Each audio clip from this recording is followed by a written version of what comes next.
இந்த பதிவில் டாப் 4 கைரேகை பற்றி தான் சொல்ல போகிறேன். ஆண்களை வந்து வலது கையை பாருங்கள், பெண்கள் வந்து இடது கையை பார்த்து செக் பண்ணிக்கோங்க. இந்த சார்ட்டை பாருங்கள். சூரிய விரலுக்கும் சனீஸ்வரன் விரலுக்கும் இடையில் உங்களுக்கு ஒரு கேவ் ஷேப்பில் ஒரு மார்க் வந்து கரெக்டாக உங்களுக்கு செவ்வாய் மேடு சொல்லுவோம். அந்த செவ்வாய் மேடும் உங்களுக்கு நல்ல ஒரு சிறப்பான அமைப்பு இருந்ததுன்னா, இந்த மாதிரி ஒரு அமைப்பு இருக்கக்கூடிய நபர்கள் ப்ராப்பர்ட்டி சார்ந்த விஷயங்களை சொந்த வீட்டில் இருக்கக்கூடிய நபர்கள்ன்ற மாதிரி தான் இருக்காங்க. செவ்வாய் மேடு சிறப்பாக இருந்து இந்த ரேகைலாம் சிறப்பாக இருந்ததுன்னா வரக்கூடிய மனைவியாலும் உங்களுக்கு யோகம், ப்ளஸ் வந்து சகோதரத்துவம், ரத்த உறவுமுறை பாண்டிங் சொல்லக்கூடிய அமைப்பு உங்களுக்கு சிறப்பாக அமையும் சொல்லக்கூடிய அமைப்பு. அப்போ இந்த செவ்வாய் மேடு சொல்லக்கூடிய அமைப்பு கீழ் செவ்வாய் மேடு சொல்லக்கூடிய அமைப்பு வந்து எந்த ரேகையும் டச் ஆகக்கூடாது. அதையும் நம்ம வந்து பார்த்துக்கணும். அப்போது உங்கள் கைரேகையில் இந்த மாதிரி ரேகை அமைப்பு இருந்ததுன்னா நீங்கள் வந்து சொந்த வீடு ப்ராப்பர்ட்டி வாங்கக்கூடிய அமைப்புன்ற மாதிரி யோகங்கள் ஏற்படும். இல்லை வந்து விதி ரேகையை பொறுத்து நீங்கள் ஒரு ப்ராப்பர்ட்டி வாங்குவீங்களா, இல்லை பூர்வீக சொத்துலேயே நீங்கள் இருப்பீங்களா, இல்லை நீங்கள் தனிப்பட்ட முறையில் ப்ராப்பர்ட்டி வாங்கக்கூடிய கொடுப்பினை அமையுமான்றதுலாம் அது உங்கள் விதி ரேகையை பொறுத்து சொல்லக்கூடிய அமைப்பு. நெக்ஸ்ட்டு இந்த சார்ட்டை பாருங்கள். கணவரால் மனைவிக்கு யோகம், மனைவியால் கணவருக்கு யோகன்ற மாதிரி இந்த மாதிரி விதி ரேகையை சொல்லக்கூடிய அமைப்பு சந்திரமேட்லேருந்து கனெக்ட் ஆகிட்டு கரெக்டாக உங்களுக்கு இந்த ராகுமேடு சொல்லக்கூடிய அமைப்பில் விதி ரேகை விடுபட்டு அது பக்கத்துலேயே ரீகனெக்ட் ஆகிடுச்சுன்னா இந்த மாதிரி நபர்கள்லாம் பார்க்கும்போது ஃபினான்ஷியல் ரீதியான விஷயங்களை சடனாக ஒரு அப்டேட் ஆகக்கூடிய நிலைன்ற மாதிரி ஏற்படும். சில பேர்லாம் பார்க்கும்போது மனைவி பேரில் பிஸ்னஸ் ரீதியான விஷயங்களை மூவ் பண்ணியிருப்பாங்க, இல்லை மனைவி பேரில் ஏதாச்சும் ஒரு ப்ராப்பர்ட்டியை வாங்கி போட்டிருப்பாங்க. ஆனால் அப்படியே ஸ்லோவாக இருக்கிற மாதிரி இருக்கும். ஆனால் திடீர்னு பார்த்தீங்கன்னா இந்த மாதிரி விதிரேகை இது பெண்களோட கைகளை விடுபட்டு இருந்தாலும் சரி, கணவருக்கு யோகமாக செயல்படும். ஆண்களோட கைகளை இந்த மாதிரி விதிரேகை விடுபட்டு திருப்பி ரீகனெக்ட் ஆச்சுன்னா மனைவிக்கு யோகமாக செயல்படும் சொல்லக்கூடிய அமைப்பு.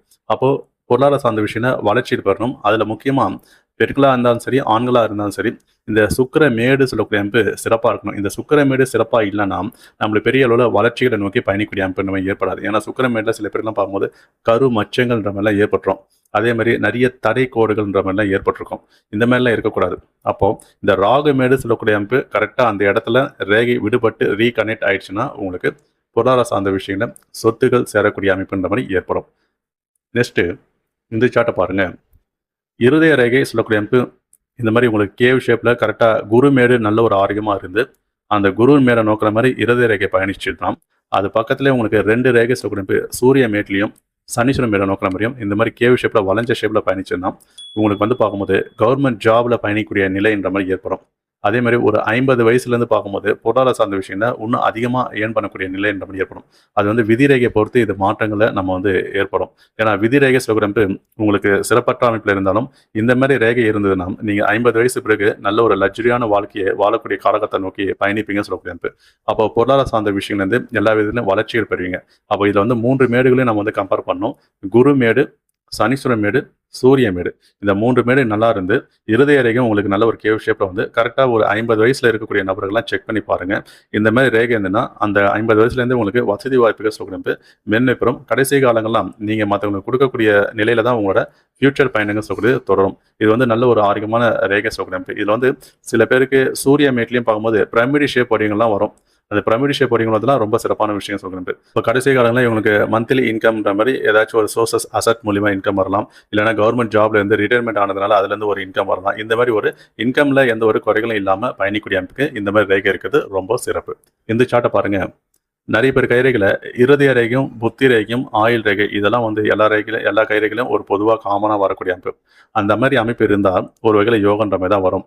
ஆனாலும் இவரோட கைரேகை படி பாருங்க, இந்த ஆயுள் ரேகையும் புத்தி ரேகையும் இடையில பார்க்கும்போது விதி ரேகை சொல்லக்கூடிய அமைப்பும் ப்ளஸ் வந்து உங்களுக்கு சப்போர்ட்டிங் லைனோட 2 ரேகை கனெக்ட் ஆகுது பாருங்க.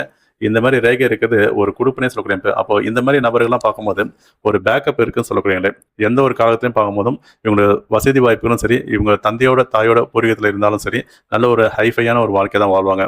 பிறக்கும் போதேருந்தே இவங்களுக்கு வந்து சொத்து சுகங்கள் தேவைகளுக்கு அனைத்துமே பூர்த்தி ஆகக்கூடிய நிலை இந்த மாதிரி ஏற்படும். அப்போ இந்த மாதிரி கைரேகை இருக்குது யோகமான அமைப்பட்டாலும் அதில் முக்கியமாக நம்ம கவனிக்க வேண்டியது சந்திரமேட்லேருந்து அந்த விதிரேகை கனெக்ட் ஆகிற விதிரேகை சிறப்பாக இருக்கணும். அந்த சந்திரமேடு சொல்லக்கூடிய அமைப்பு நல்ல சிறப்பாக இருக்கணும். இதை தவிர்த்து சுக்கிரமேடு சொல்லக்கூடிய அமைப்பு வசதி வாய்ப்புகளை கொடுக்கக்கூடிய மேடு, அந்த சுக்கிரமேடு உங்களுக்கு சிறப்பாக இருக்கணும். இதை தவிர்த்து உங்களுக்கு இந்த புத்தி ரேகை இருதய ரேகை இடையில இடைவெளிகள் கொஞ்சம் அதிகமாக இருந்து அந்த இடைவெளியில் இந்த மாதிரி ஒரு ரேகை வந்துன்னா ரொம்ப ஆரோக்கியமாக இருக்கும். அப்போ வந்து புதன் மேடு சொல்லக்கூடிய அமைப்பு நல்ல ஒரு அறிவாற்றல், நல்ல ஒரு நுணுக்கமான பேச்சாற்றல், இந்த மாதிரி ஒரு மன மகிழ்ச்சியான ஒரு வாழ்க்கையை வாழணும்னா இந்த புதன் மேடு உங்களுக்கு சப்போர்ட் பண்ணும். அப்போது இந்த மேடுகளும் இந்த ரேகைகளும் இருந்துட்டா உங்களுக்கு ஒரு ஹாப்பியான லைஃப் லீட் பண்ணிட்டு நீங்கள் மூவ் பண்ணுவீங்க. ஆனால் எல்லாருக்குமே இது 100% பொருந்துமா கேட்டீங்கன்னா உங்கள் கைரேகையில் இந்த மேடுகளில் சில மேடுகள் அப்ஸ் அண்ட் டவுன்ஸ் இருந்தாலும் ஒரு வகையில் ஒரு 65% யோகமாக செயல்படக்கூடிய அமைப்புக்கு இந்த மாதிரி ரேகைகள் இருக்கிறது ரொம்ப சிறப்பு. சரி, எத்தனை பேர் கைரேகையில் இந்த மாதிரி ரேகைகள் அமைப்பு இருக்குன்றது கமெண்ட்ல தெரிவிங்க. அதுக்கு உண்டான விளக்கத்தை நான் உங்களுக்கு கொடுக்குறேன். இந்த சேனலை லைக் பண்ணுங்க, சப்ஸ்கிரைப் பண்ணுங்க, உங்கள் நட்பு வட்டாரங்கள் ஷேர் பண்ணுங்க. அடுத்த ஒரு நல்ல ஒரு பதிவில் சந்திப்போம். நன்றி.